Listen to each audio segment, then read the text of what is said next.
Welcome to our channel. இன்னைக்கு exercise 3.1ல NCERT புக்லேருந்து செகண்ட் சம் பார்க்க போகிறோம்.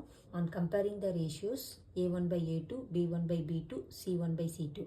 Find out whether the lines representing the following pairs of linear equation intersect a point or parallel or coincident.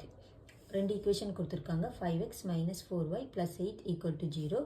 Second equation 7x plus 6y minus 9 equal to 0. இதுலேருந்து first ஈக்குவேஷன்லேருந்து a1, b1, c1 fine பண்ண போகிறோம்.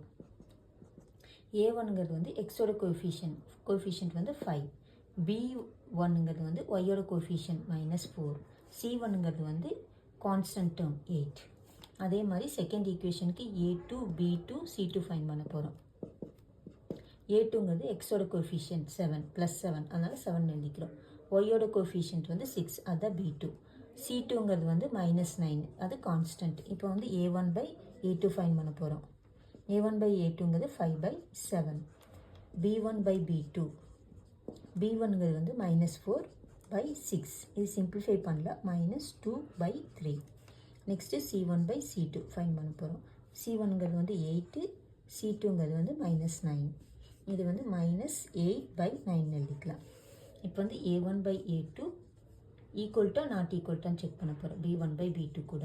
இப்போ a1 by a2ங்கிறது வந்து 5/7, b1 by b2ங்கிறது -2/3, இது வந்து not equal to, அதனால் a1 by a2 not equal to b1 by b2, அதனால் இது இன்டர்செக்டிங் லைன். இன்டர்செக்டிங் லைன் அப்படின்னா உங்களுக்கு ஒன்லி ஒன் சொல்யூஷன் இருக்கும். இன்டர்செக்டிங் லைன்னா இப்படி இருக்கும், ஒரு லைன் இப்படி இருக்குது, இன்னொரு லைன் இப்படி இருக்கும், ரெண்டு இன்டர்செக்ட் ஆகும். ஒரு பாயிண்டில் ரெண்டு இன்டர்செக்ட் ஆகும். அதனால் கொடுத்துருக்கிற ஈக்குவேஷன் வந்து இன்டர்செக்டிங் லைன். தேங்க்யூ.